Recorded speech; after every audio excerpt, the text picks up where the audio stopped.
כמה פעמים הצטערתם שביממה אין 25 שעות, ואפילו הבדיחה של לקום שעה קודם כבר לא מצחיקה אתכם? ניהול זמן בצורה נכונה הוא עסק לא פשוט, נכון עופר? לא פשוט, אם כאפשרי. כן, ואם נקבל 25 שעות, אז אנחנו נצא 26 שעות. לגמרי, אם לא נדע איך לארגן את זה כמו שצריך. זה אפשרי? לגמרי.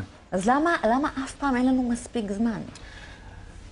זה בגלל שאנחנו לא יודעים לארגן את זה. זה לא שיש יותר מדי זמן. ומי שאומר שאין לו זמן, יש ממש מספיק זמן. ממש מספיק זמן.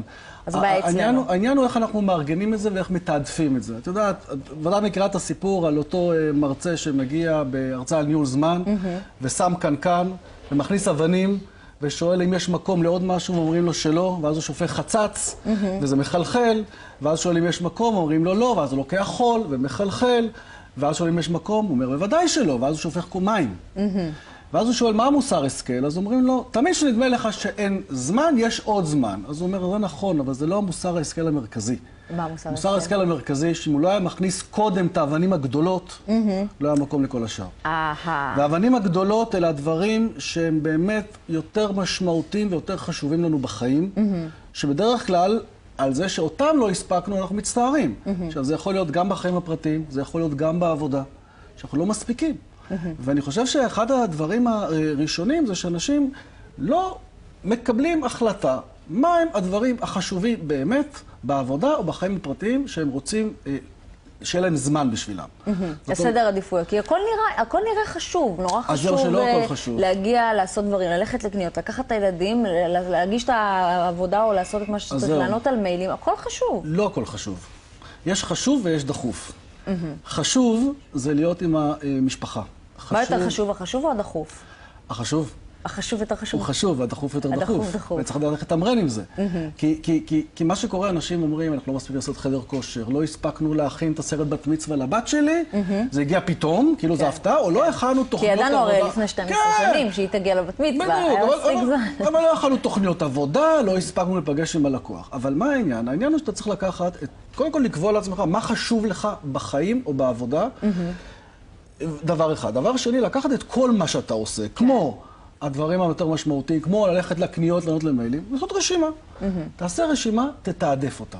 תחליט מה חשוב, מה דחוף.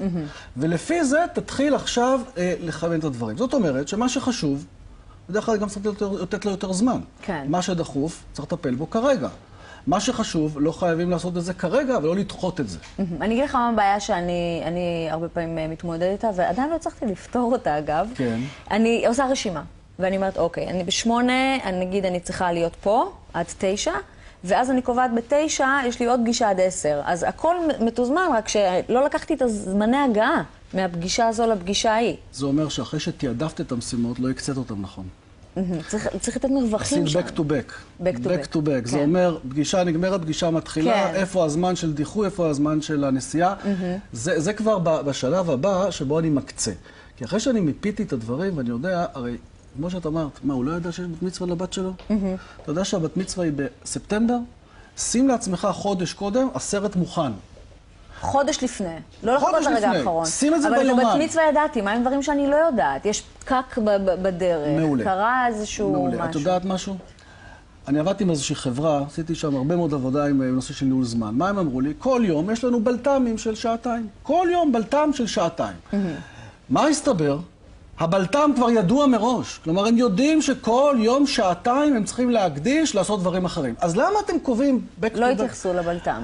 תן זמן של שעתיים שבו אתה מתעסק בפתרון בעיות בוערות, כי אתה יודע שזה יקרה.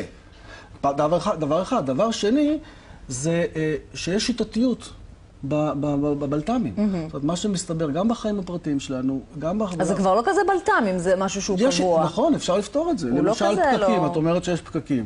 נכון? כן. וואלה, מצאתי פתרון. שם GPS, רואה איך הוא מביא אותי בדרך הכי קצרה. סתם, דוגמה קטנה. דברים קטנים. יש הבדל אגב בין נשים לגברים בניהול זמן?